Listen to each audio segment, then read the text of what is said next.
America ఎందుకు భయపడుతుంది అన్నదానికి ఇది నిలువెత్తు నిదర్శనం. అండ్ మైక్రోసాఫ్ట్ ఇన్ని రోజులు మన మీద డామినెన్స్ క్రియేట్ చేశారు.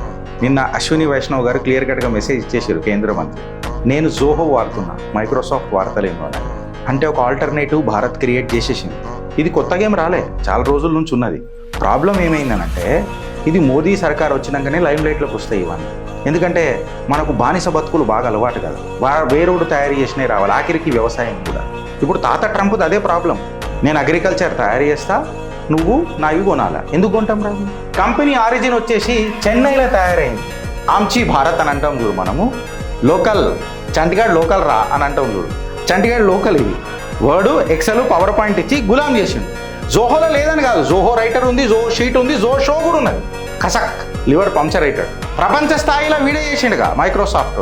ఫస్ట్ ఫ్రీ అని అన్నాడు, దాని తర్వాత పైరేటెడ్ సీడీలు యాక్సెప్ట్ చేసిండు, దాని తర్వాత చీట్ కోడ్లు పెట్టి సోర్స్ కోడ్లు కీ వస్తుండే కదా, కీలు కొట్టుకుంటుండే, ఈ ఫీచర్లు మొత్తం రావు బికాజ్ పైరేటెడ్ వర్జన్లు అని చెప్పి అమీర్పేటలో సీడీలు బాగా దొరికేవి అప్పట్లో.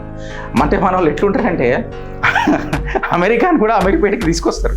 సో అట్లుంటుంది మన పంచాయతీ.